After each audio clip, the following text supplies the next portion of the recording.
বগুড়ার ইতিহাস প্রাচীন করতোয়া নদীর প্রাকৃতিক সৌন্দর্য। করতোয়া নদী বাংলাদেশের উত্তর পশ্চিম অঞ্চলের রংপুর, দিনাজপুর, বগুড়া, গাইবান্ধা জেলার অন্যতম একটি গুরুত্বপূর্ণ নদীর নাম।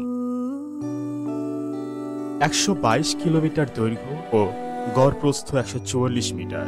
নদীটি সাপের মতো এঁকে বেঁকে শত শত বছরের ইতিহাস বুকে নিয়ে বয়ে চলেছে অবিরত। বাংলাদেশ ভারতের একটি আন্তঃসীমান্ত দেওনাই, চারালকাটা, যমুনেশ্বরী নদীর মানসপুত্র বগুড়ার ইতিহাস প্রাচীন করতোয়া নদীর প্রাকৃতিক সৌন্দর্য যেন এক অনন্য আধার। এভাবেই সাপের মতো বয়ে বয়ে নদীটি বাঙালি নদীর মোহনায় গিয়ে মিশে একাকার হয়ে গেছে। ব্যারাজ বা রেগুলেটর এবং বন্যা নিয়ন্ত্রণ বাঁধ ছাড়াই নদীটি বগুড়া পৌরসভা, শেরপুর পৌরসভা, শিবগঞ্জ পৌরসভা, গোবিন্দগঞ্জ পৌরসভা এবং ঘোড়াঘাট পৌরসভা এবং মহাস্থানগড় এলাকায় তার অপরূপ রূপের আভায় চোখ জড়িয়ে থাকে দর্শনার্থীদের। বগুড়ার করতোয়া নদী প্রকৃতির এক অসাধারণ রূপ, যা যেন স্বপ্নের দেশে নিয়ে যায়।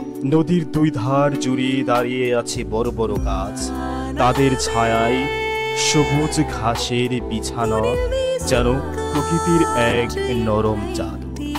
বিকেল বেলায় যখন সূর্যের আলো নদীর জল তরঙ্গে ঝিকমিক করে, তখন পুরো দৃশ্য যেন এক অলৌকিক চিত্রকর্মের রূপ নেয়।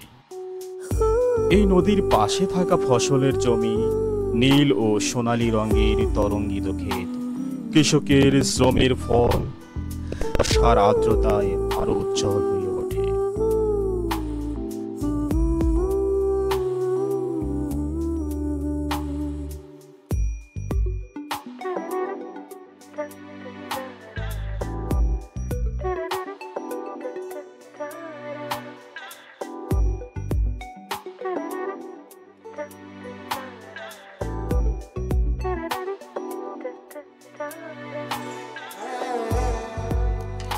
করতোয়া নদী শুধু একটি জলধারা নয়, বরং এটি আমাদের প্রাকৃতিক সৌন্দর্যের এক মোহনীয় ধারক।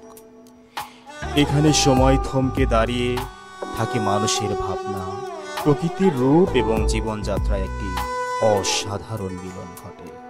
প্রকৃতির এই জাদুকরী সৌন্দর্যে হারিয়ে যেতে ইচ্ছে করে, যেন প্রতিটি মুহূর্তে নতুন কিছু আবিষ্কার হচ্ছে।